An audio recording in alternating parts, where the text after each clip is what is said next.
Hello friends, तो आपके लिए बैंक ऑफ इंडिया की साइट से रिक्रूटमेंट नोटिफिकेशन आ चुका है, जिसमें आप देख सकते हैं कि इसकी फॉर्म स्टार्टिंग डेट जो है वो 25/12/2025 से स्टार्ट हो चुकी है, यानी कि आज से स्टार्ट हो चुकी है। और इसकी लास्ट डेट जो है वो 10 जनवरी 2026 जाएगी। उसके बाद अगर हम स्टेट वाइज वैकेंसी देख सकते हैं, तो आप अपने स्टेट के अकॉर्डिंग आप सारी वैकेंसियाँ देख सकते हैं। जैसे कि झारखंड में वैकेंसी है, कर्नाटक, मध्य प्रदेश के 4 डिस्ट्रिक्ट में वैकेंसी है, धार, जबलपुर, खंडवा, उज्जैन हो गया। इसी तरह से आप अपने अपने स्टेट की देख सकते हैं। अब इसमें हम अगर बात करते हैं तो कैंडिडेट सिर्फ एक ही स्टेट से अप्लाई कर सकते हैं।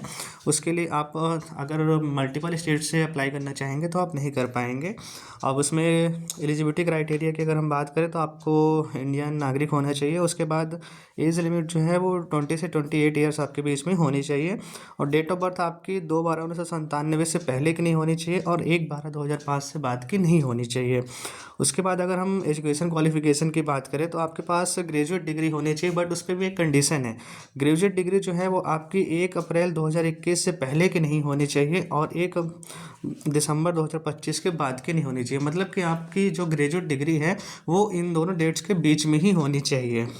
अब जैसे कि हम इसमें बात करते हैं तो एज रिलैक्सेशन सभी को मिलता है। जैसे कि ST SC को 5 साल हो गया, फिर OBC को 3 साल का दिया गया है, और जनरल वाले को कोई भी एज रिलैक्सेशन नहीं मिलता है।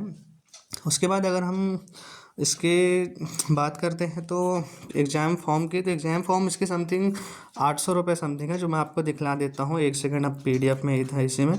उसके पहले अगर मैं बात कर लूँ तो ये देखिए, आप इसमें जो भी ऑनलाइन एग्जामिनेशन होते हैं वो 4 सेक्शन में होते हैं। जैसे कि जनरल फाइनेंशियल अवेयरनेस हो गया, इंग्लिश लैंग्वेज हो गया, क्वान्टिटेटिव एंड रीजनिंग एप्टीट्यूड हो गया।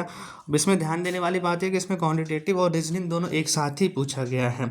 और फिर उसके बाद कंप्यूटर नॉलेज है, जो कि सभी सेक्शन में 25-25 नंबर के रहेंगे और 25-25 मार्क्स के रहेंगे, जिसको आपको क्वालिफाई करना होगा।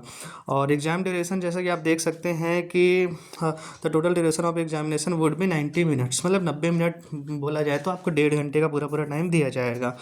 फिर अगर उसके बात करें तो आपको कितना स्टाइपेंड मिलेगा, तो ये आपको मिल जाएगा इसमें 13,000 रुपये समथिंग मंथली आपको मिलेगा, जिसमें से बैंक की साइड से 8,500 रुपये आपको मिल दिया जाएगा और गवर्नमेंट की साइड से आपको 4,500 रुपये दिया जाएगा, जो कि टोटल मिला के 13,000 रुपये होता है। तो ये एक अप्रेंटिसशिप है।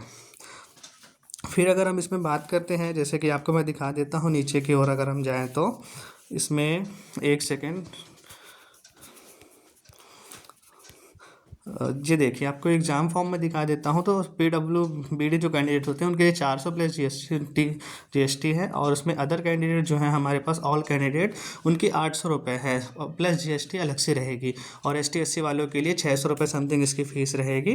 तो इसको आप देख सकते हैं दोस्तों, ये एक बैंक ऑफ इंडिया की साइड से आया हुआ नोटिफिकेशन ऑफ अप्रेंटिसशिप का है, जो कि आपके आने वाले एग्ज़ाम में काफ़ी मदद कर सकता है। जैसे कि मान लीजिए, अगर आप इसमें अगर जुड़े हुए हैं या अप्रेंटिसशिप आप कर रहे हैं, तो बैंक आपको परमानेंट भी कर सकता है, इसके चांसेस भी रहते हैं। या फिर जो भी अदर वैकेंसी आती है जैसे कि SBI बैंक वगैरह की, तो उसमें आपको कुछ परसेंट का नंबर वगैरह मिल जाते हैं।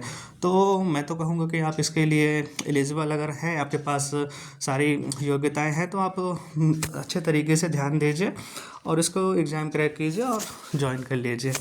Okay, thank you friends, please subscribe the channel.